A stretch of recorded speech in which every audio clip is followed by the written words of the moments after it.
Imagine being 18 years old, dressed in a flame-colored wedding veil, thinking you're walking into a night of celebration, and instead being led into a room full of strangers, slaves, witnesses, and a silent physician waiting for you. You were told this was a tradition. You were never told you would be examined. You were never told your body would be documented. And you definitely were never told the ceremony would involve a wooden figure standing in the corner beneath a heavy cloth, a figure everyone in the room already knew the purpose of. In a few minutes, you'll understand why the cloth is there. In a few minutes, you'll understand why your mother cried while fixing your hair that morning. And in a few minutes, you'll realize your wedding night isn't about love at all. It's about verification. This isn't fiction. This was marriage in ancient Rome, a ritual so disturbing that Roman historians avoided describing it directly, and early Christians tried to wipe it from memory entirely. By the time that cloth is lifted, Livia will learn the truth behind the ceremony. Rome hoped the world would forget, and you will too. The year was 89 CE. The emperor ruled Rome with iron certainty, and 18-year-old Livia Tersa was about to discover that Roman marriage had two faces. The public one, saffron veils, scattered walnuts, cheerful songs, and the hidden one performed behind sealed doors in front of people who might one day be called to repeat every detail before a magistrate. What she was about to endure was a ritual so uncomfortable that ancient Roman historians avoided describing it directly, and one that Christian writers later attempted to wipe from memory entirely. Before we go any deeper into this story, if hidden horrors of the past fascinate you, subscribe to Grim History, hit the like button, and once you reach the moment that unsettles you most, tell me where you're watching from. Let's begin. Before this night, before the witnesses and the cloth-covered figure, the day had begun with beauty. Her wedding procession had been almost dreamlike. Livia wore the traditional flame-coloured veil, the flammeum, marking her unmistakably as a bride. Her hair had been arranged at dawn, parted with a spearhead and woven into 6 braids secured with woolen ribbons. Every detail followed strict ancestral practice. At the temple, the sacrifice went smoothly. The priest had read favourable omens from the sheep's glistening entrails. Her father had recited the ancient formula that transferred her from his legal authority to her husband's, and she had spoken the words generations of brides had whispered before her, Ubi tu Gaius, ego Gaia. Where you are Gaius, I am Gaia. A vow announcing that she no longer belonged to herself.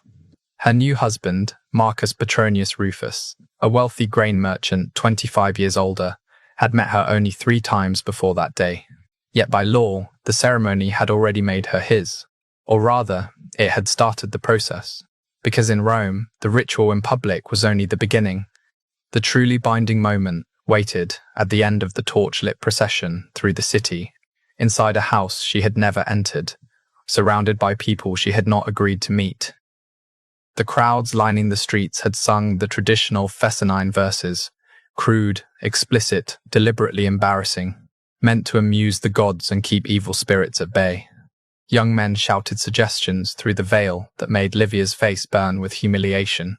Her mother had told her the songs were harmless, meant to protect her, but Livia had seen her mother's trembling hands while fixing her hair that morning. She had seen the tears her mother tried to hide, and she remembered the final warning whispered into her ear. Do not resist. Whatever they ask of you, do not resist. It only makes everything harder. By the time they reached the house of Marcus Petronius Rufus, the last traces of daylight were gone. The doorway had been decorated with wreaths of greenery and wool, 2 blazing torches marking it as a place where a marriage would be consummated according to ancestral law. The crowd's singing grew louder. Someone hurled walnuts at her as a fertility blessing, the shells catching in the folds of her dress and scraping her skin. It felt more like ridicule than blessing.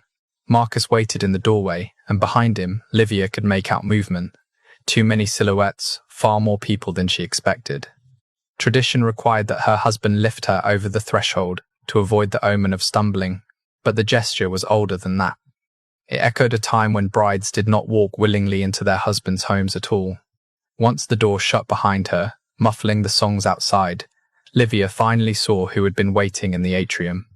An elderly woman in ceremonial robes, the pronuba whose duty was to oversee every moment of the night, a priest of unclear affiliation.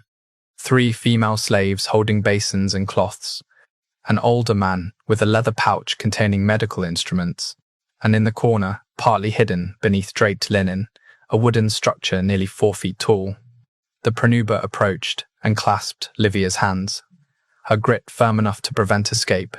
"Welcome to your husband's house," she said. "The sacred rites must now be completed." Few people speak honestly about what Roman marriage truly was. It was not romantic, not sentimental, not a celebration of 2 souls.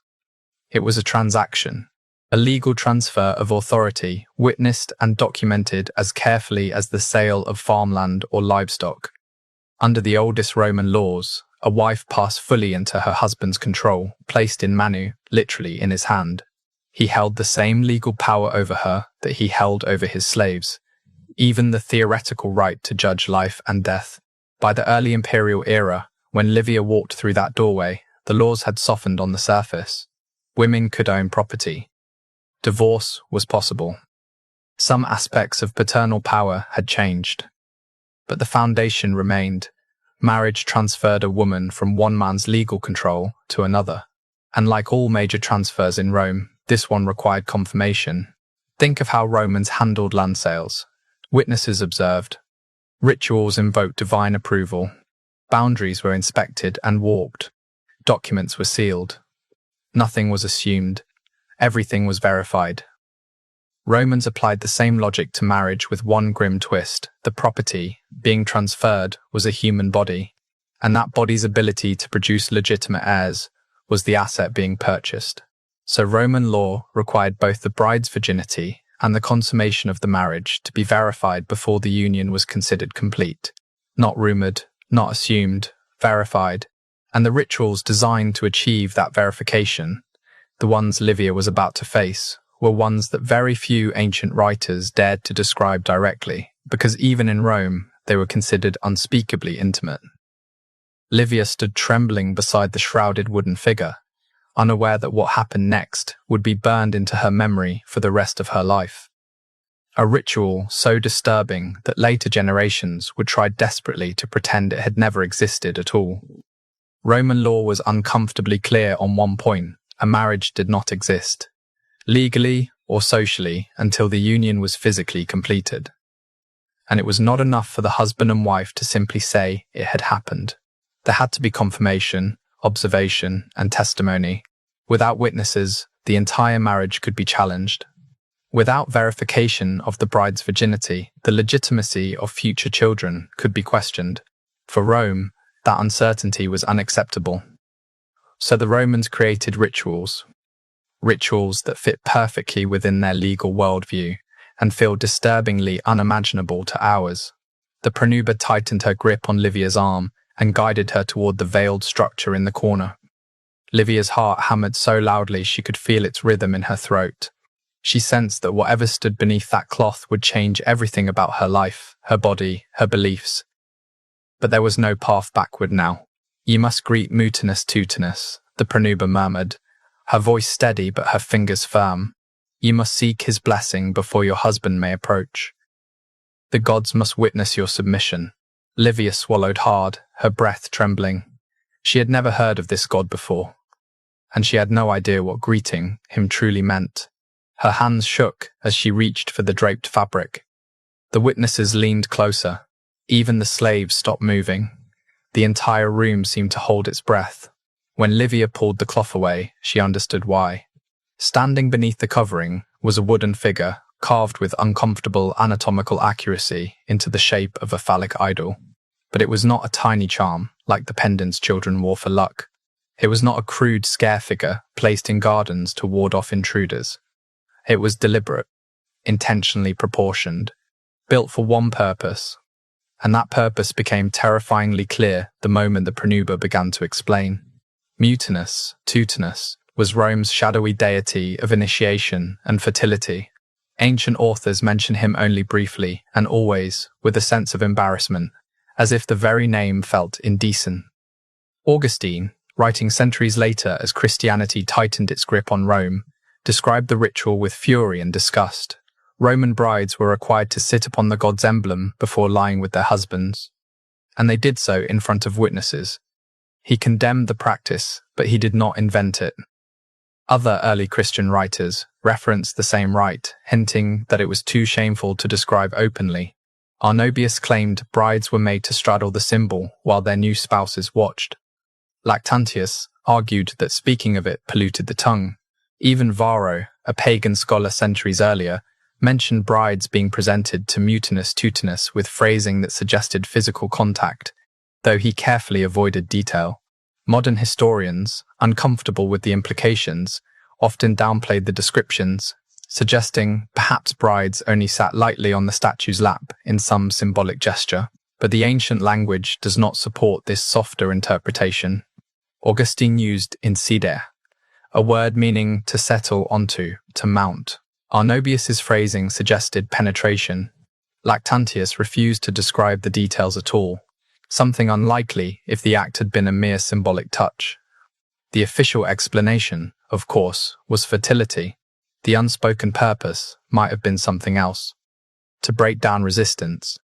To demonstrate submission before witnesses. To prepare a virgin bride for what the law required next. Livia stood frozen before the wooden god, the flickering lamplight throwing its grotesque silhouette across the wall. The pronuba moved behind her, adjusting her posture, arranging her body, guiding her without gentleness.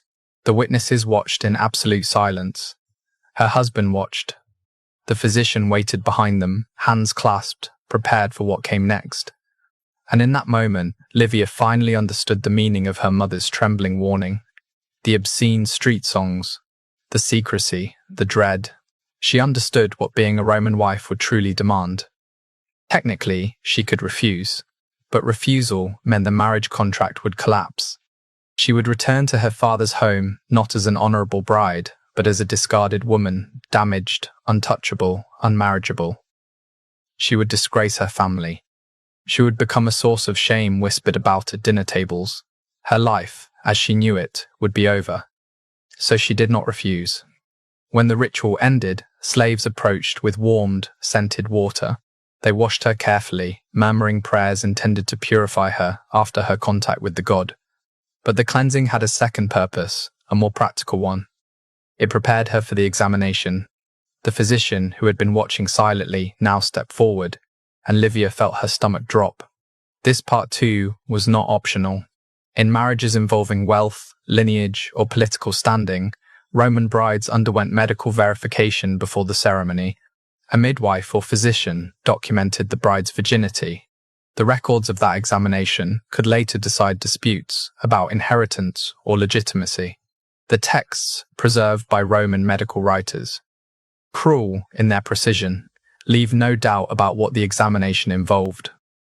That first examination, conducted earlier, established the starting point. It declared Livia untouched, an asset unaltered, as Roman law saw it. Now came the second examination. This one checked that the ritual with Mutinus Tutinus had been carried out, that the physical signs matched the earlier documentation, that she was, according to Roman logic, ready. Everything occurred with the witnesses present. Their statements could later be demanded in court if the marriage was ever challenged, and not one person in that room seemed to feel the slightest discomfort about what was being done to her. Modern readers recoil at these descriptions. What feels invasive, humiliating, and traumatic to us was, to Romans, simply a matter of legal procedure. The bride's comfort did not factor into the equation. Her emotions were as irrelevant as the feelings of a field being surveyed before sale.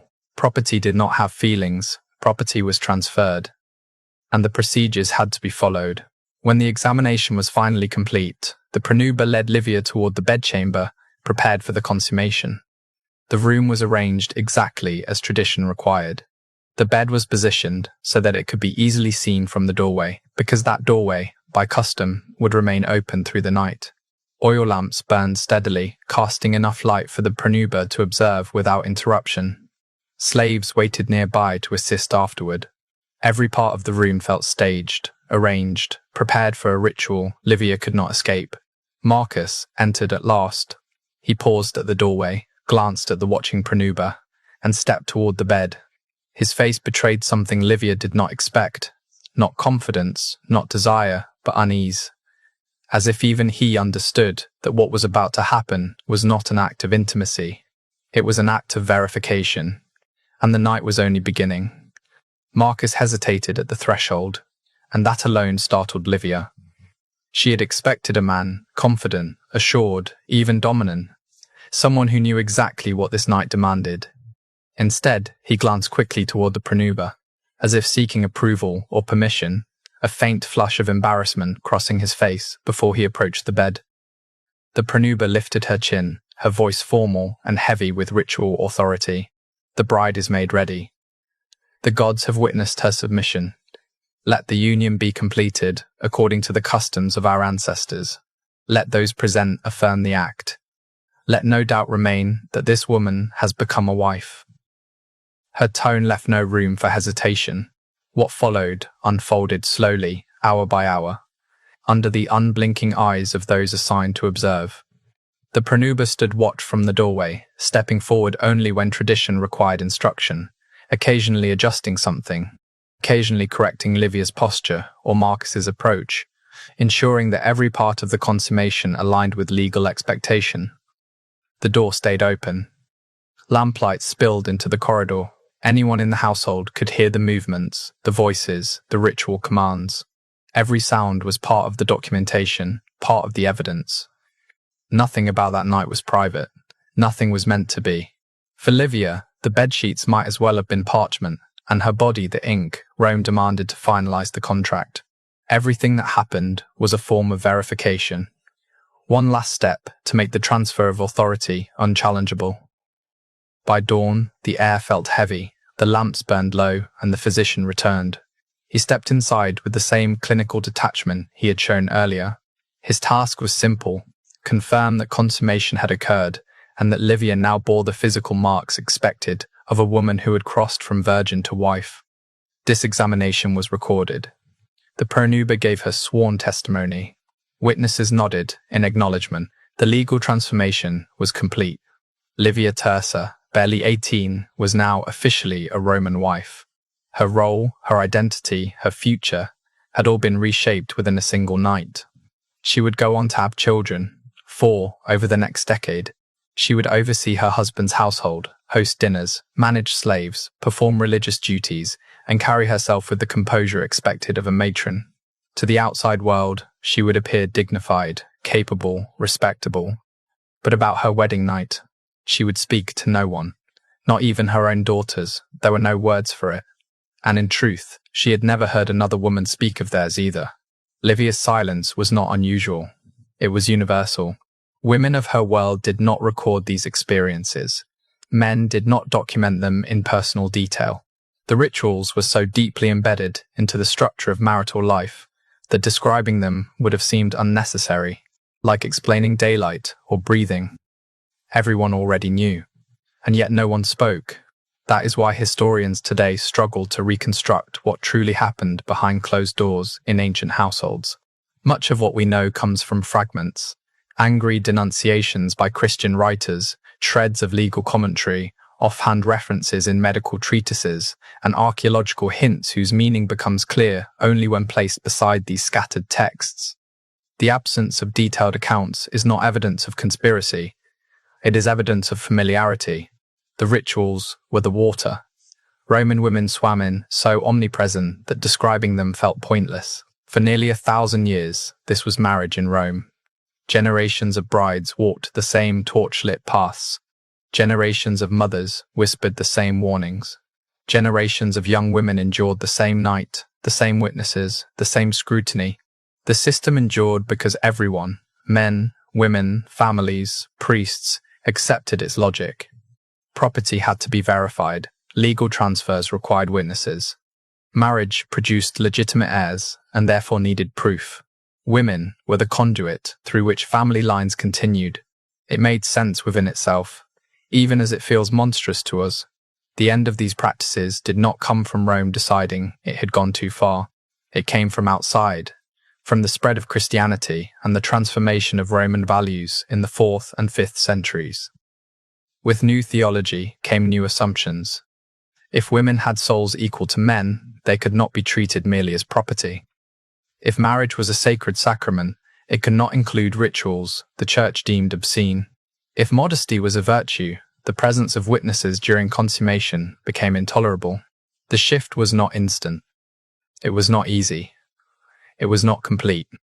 But gradually, across cities and elite households, the old ceremonies were abandoned or reshaped beyond recognition, and with them went the evidence. Statues of Mutinus Tutinus were smashed or buried. Texts referencing the wedding night rituals were quietly removed from libraries or left to decay. Wall paintings hinting at the rites were plastered over. The prenuber's duties shrank from active supervisor to symbolic attendant. Within a few generations, the full knowledge of what Roman weddings had once required vanished, remembered only dimly in obscure manuscripts read by curious scholars centuries later. The Christians who reshaped Rome were not merely scrubbing away embarrassing details, they were forging a new civilization atop the ruins of the old, while refusing to acknowledge what those ruins had once supported. They succeeded almost completely. Today, most people imagine Roman marriage as saffron veils, festive songs, and scattered walnuts, a charming blend of ritual and romance. But fragments survive. Fragments always survive. Livia Tersa died around 31 CE, roughly 60 years old. She had been a wife for more than 4 decades. She had raised children. She had fulfilled every expectation placed upon her. But what did she remember when she thought of her wedding night? Did she relive the fear, the shame, the powerlessness? Did she make peace with it over time? Did she hope her daughters would endure something milder? Or did she accept it as unchangeable, simply the way things were? We cannot know. She left no written record. Roman women of her standing were not expected to. The silence surrounding these rituals comes from women whose experiences were never considered important enough to preserve, whose bodies were central to legal systems, yet whose thoughts were irrelevant to the histories men wrote. We know what was done to them. We rarely know what they felt. Yet we know enough to understand why generations tried so hard to erase this aspect of Roman life. Rome is often idealized as the foundation of Western law, order, and civilization. But acknowledging what Rome demanded of its women complicates that story. It shows us that brutality and refinement can coexist, that legal sophistication can operate alongside systematic dehumanization. The rituals are gone, but the women who endured them were real. For Livia, for her mother, for her daughters, for countless unnamed brides whose wedding nights were rituals of control, scrutiny, and verification. They lived, they endured, and they were silenced. If you've reached the end of this account, write Livia in the comments, so we know you walked with us through this entire chilling descent.